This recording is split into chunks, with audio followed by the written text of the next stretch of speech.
today to announce I'm introducing a resolution to censure the ranking member of Homeland Security Committee, Benny Thompson from Mississippi. In April of this year, Mr. Thompson introduced a bill to repeal and completely remove the Secret Service protection of former President Donald J. Trump. With the Department of Justice being weaponized against President Trump, multiple Democrat state DAs being weaponized against President Trump, they are also taking action that could lead to the murder of President Trump. Yes, that's good old Marge trying to censure Congressman Benny Thompson, who in April introduced a bill that would have stripped Secret Service protection from convicted felons. And Donald Trump happens to be a convicted felon. Now, that bill never went anywhere, but Marge still feels the need to censure Benny Thompson. Is that really the biggest thing that the Republicans need to be dealing with right now, censoring Benny Thompson, even when Donald Trump is asking them to shut down the government? Donald Trump is now calling for a government shutdown over unsubstantiated claims of voter fraud. The former president said late last week that Republicans in Congress should shut down the government if Democrats don't agree to legislation barring non-citizens from voting, which we note again, that's already illegal. Trump continues to claim, without evidence, that many non-citizens voted in the past presidential election. The Republicans really are going to bat for this guy, even after he said this. Are we close to seeing Mr. Kim here at the White House? Could happen. I mean, they talked about that yesterday with Mike Pompeo? Yeah, I think it's something that could happen. Yeah. Hey, he's the head of a country, and I mean, he is the strong head. Mm-hmm. Don't let anyone think anything different. Right. He speaks and his people sit up at attention. I want my people to do the same. This wannabe dictator has had Republicans bend over backwards just to appease him. Watch. We aren't Democrats that just scream a witch hunt for no reason. This is a witch hunt against President Trump. It's absolutely unprecedented. And the woke mob, the fake news, and the leftist government officials who are engaging in this extortion should be downright ashamed of themselves. So do you say witch hunt? Do you not say witch hunt? Which one is it? Lauren Boebert, which one is it? Look, here's the thing. These Republicans have continuously tried to rescue Donald Trump and his statements and the things he stands for. It started way back in the Hillary Clinton 2016 election when it came out, when he said, you got to grab him by the boop boop. And a lot of them made excuses. Oh, that's old stuff. Don't worry about it. Oh, locker room talk, yada, yada, yada. How about when he criticized John McCain, who was a war hero? He said, I like my war heroes that don't get caught. Once again, oh, it's just him being him, just saying things. Oh, come on. Oh, come on. But now here he is, bold-faced, telling them to shut down the government, don't pass a resolution, don't pass the budget that the government needs to keep going, because he wants to include in there this thing called the SAVE Act, which is supposed to be an act or a bill that basically is saying that it makes it illegal for non-citizens to vote, which is already a thing. Non-citizens can't vote, and there was no voter fraud in 2020, nothing that would have really made a difference, maybe a handful here, a handful there. As a matter of fact, a lot of the people that were caught doing voter fraud happened to be some Republicans.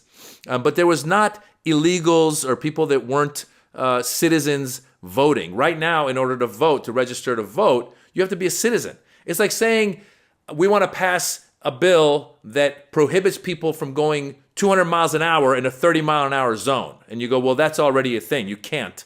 It's illegal already. Yeah, but we got to pass that bill. If we don't pass that bill, then let's not fund the government. Let's shut down the government, which, by the way, politically speaking, for these Republicans, that's a really bad thing right now. It's a bad look. Even Mitch McConnell said that right now is not the time to be doing this because it's going to go back on the Republican Congress, and people that have an iota of intelligence will know that this was all a political move, that the Republicans weren't able to keep government going. But Donald Trump does not care. He wants it to shut down because he's trying to say that I'm trying to make sure that this SAVE Act is in there, that we stop non-citizens from voting. Non-citizens are not voting. Do the research.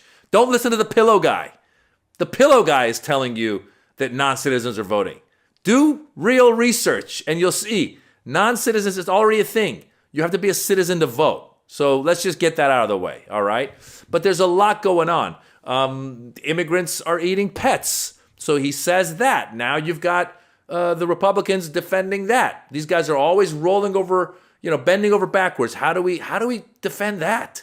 It was horrible. He had a horrible debate performance. He continues to claim that he had a great debate performance, but it was horrible. Anybody objective would have told you that he kept getting distracted and Kamala Harris just baited him and he just went for it. And then he says Haitian immigrants are eating pets. And then, once again, bend over backwards. You got his running mate, J.D. Vance, over there. He was doing an interview, and Dana Bash asked him, said, well, the Haitian immigrants are not eating pets. And by the way, the Haitian immigrants are legal. They're not illegal immigrants. And J.D. Vance admitted, he goes, if I have to make up a story in order to get the media to pay attention to what's going on in America, then I'm okay doing that. So he basically admitted that he made up the story.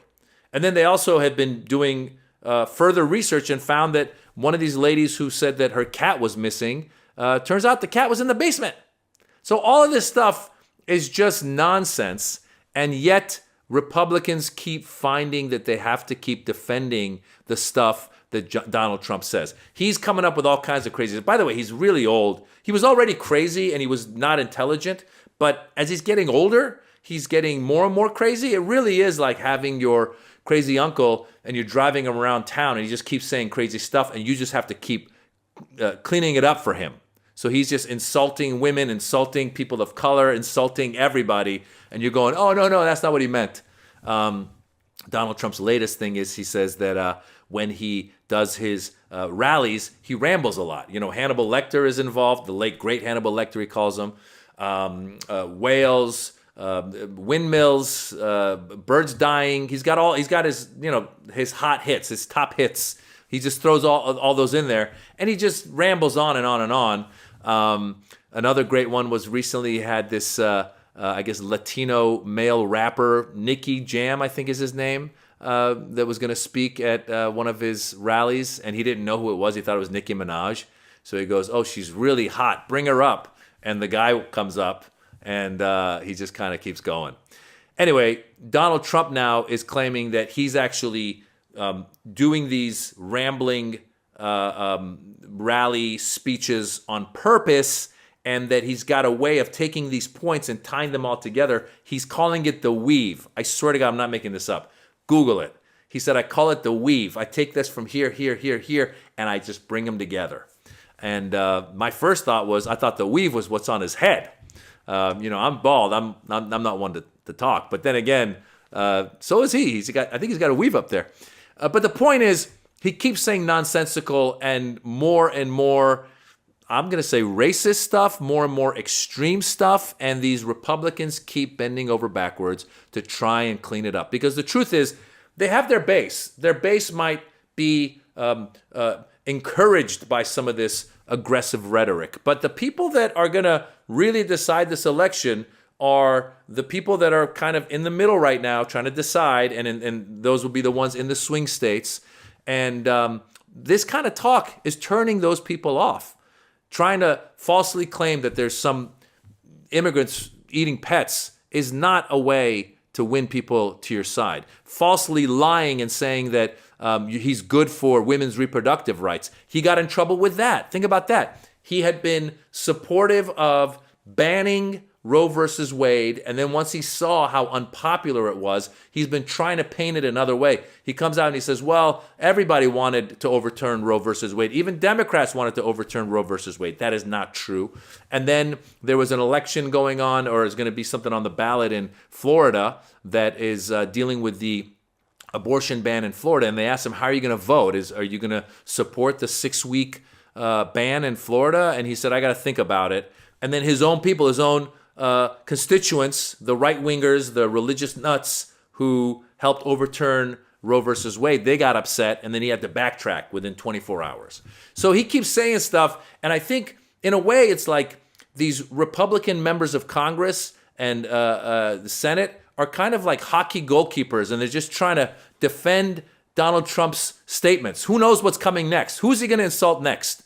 Who is he going after next? And now they got to also worry about J.D. Vance, because J.D. Vance is also insulting a lot of people. Donald Trump most recently insulted Taylor Swift. He said, I hate Taylor Swift.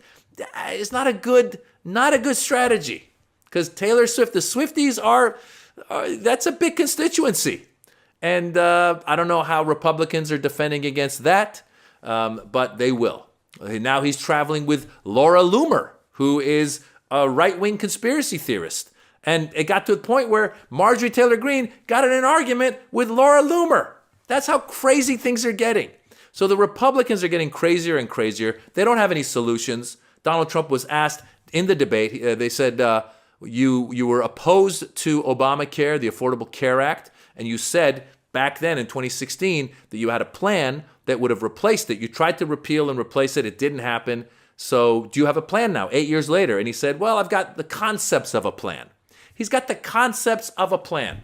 That's how Donald Trump functions. He promises something, doesn't deliver. He said if he becomes president, within 24 hours, he's going to have the Russia-Ukraine war will be over. How? What's he going to do? He's going to call up Ukraine and say, we're going to stop supporting you. He was not able to actually say that he would support Ukraine. So we see that his policies are not good. He keeps trying to distance himself from Project 2025. He is actually supported by many people who were authors of Project 2025, and he will 100% implement a totalitarian dictatorship if he wins. And meanwhile, these Republicans got to find ways to sugarcoat this and make it seem like it's all okay. It's not okay, folks. Register to vote. Please don't vote for Donnie, and do your research and know which is the best candidate for you. I'm comedian Maz Jobrani. I've got a special on YouTube. It's called The Birds and the Bees. It's free. Click it now. Check it out. If you like it, tell your friends. If you don't like it, keep it to yourselves. Oh, and leave a comment and subscribe on my page. Bye.